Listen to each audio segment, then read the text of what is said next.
Project CSE Eskwela, Comprehensive Sexuality Education tungo sa sexualidad na kamalayan para sa wasto at epektibong lipunan ng ating kabataan.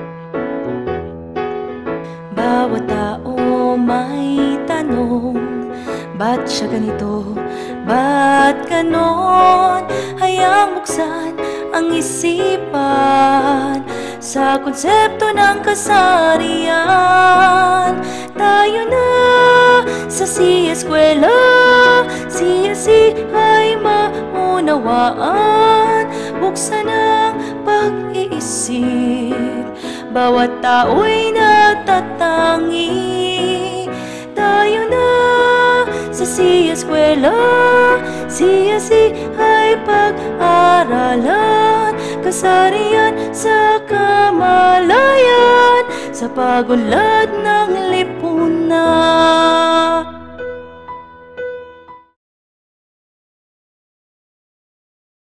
Kamusta mga ka-CSE Eskwela? Ako ang inyong Maestra Joy, tagapaghatid ng kaalaman ukol sa komprehensibong edukasyon sa sexualidad. Tara na, tungo sa pagbabago. Mula sa module hanggang sa video lesson, ang pag-aaral na ito ay dinisenyo at ginawa upang tulungan kang itaas ang iyong kamalayan sa pag-unawa sa kalusugang sexual at reproductive health. Sa unang aralin, ating tatalakayin ang mga salik na nakaka-impluwensya sa sexual at reproductive health ng isang tao.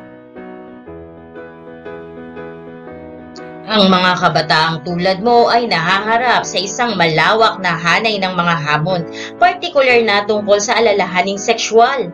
Halimbawa, ang mataas na panganib ng hindi gustong pagbubuntis, hindi ligtas na pagpapalaglag at mga impeksyon na nakukuha sa pakikipagtalik.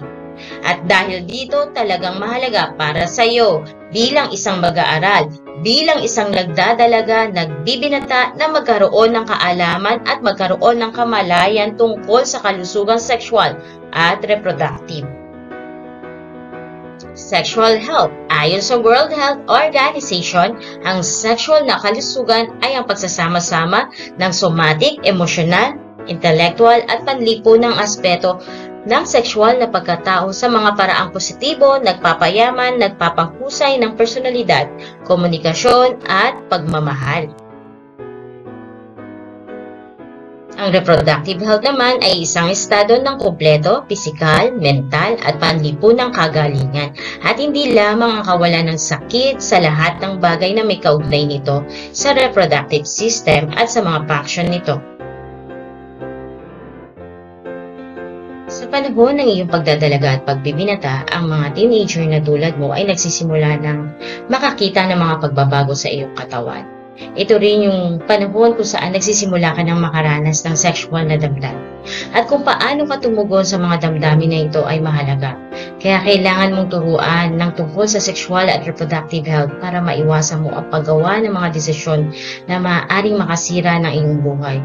Kung walang akses sa tumpak na impormasyon, ligtas na pagpipigil sa pagbubuntis at pantay na karapatan, maaari kang magkaroon ng sexually transmitted infections, pagkakaroon ng hindi gustong pagbubuntis o kaya sirain ang anumang pagkakataong pang-edukasyon na dapat meron ka.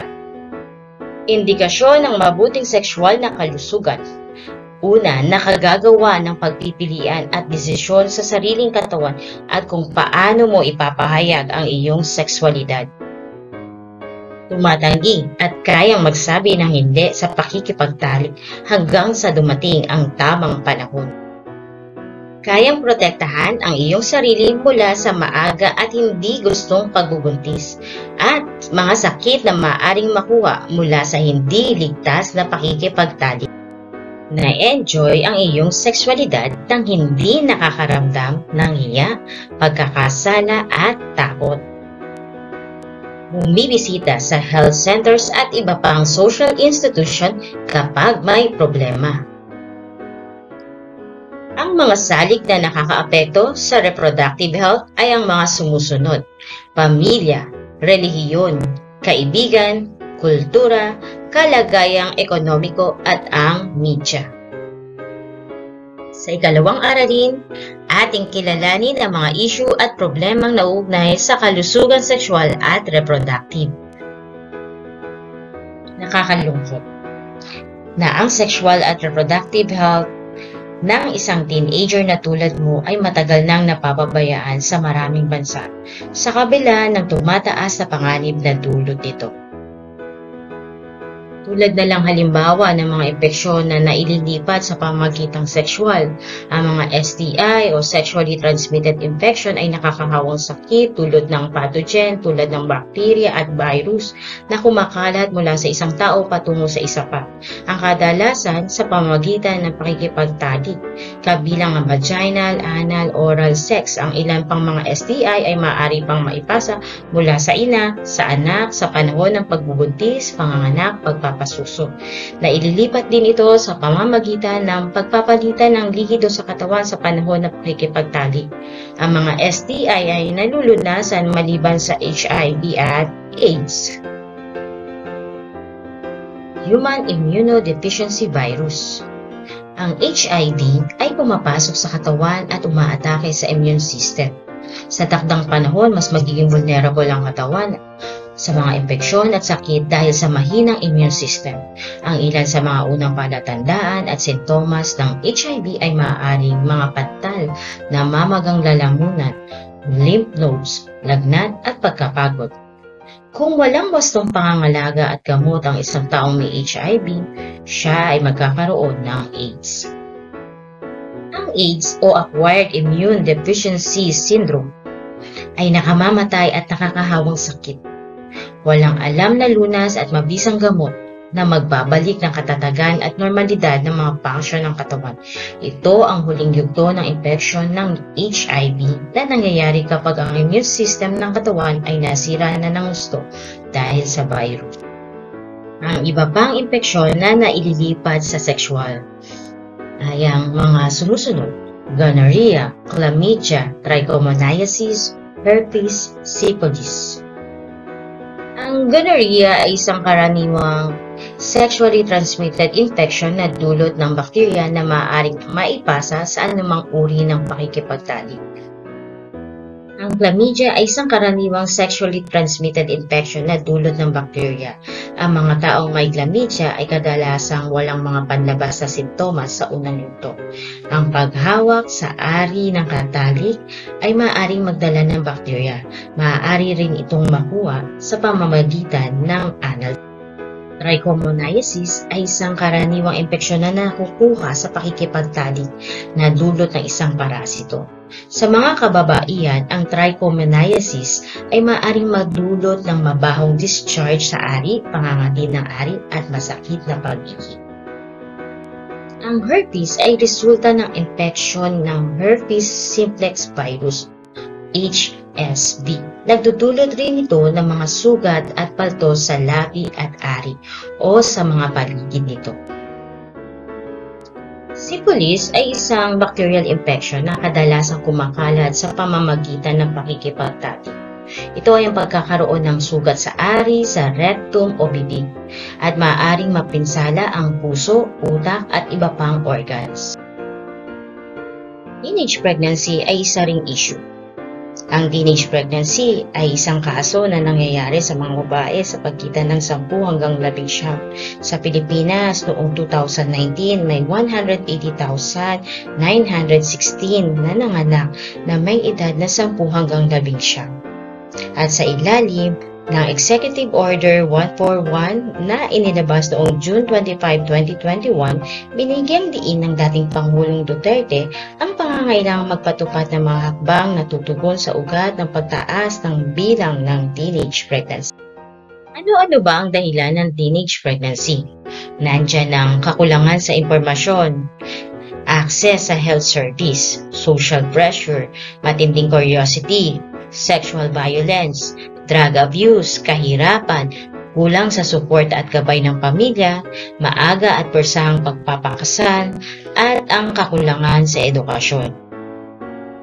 Ang teenage pregnancy ay nakakaapekto hindi lang sa ina, sa ama, at maging sa sangkot.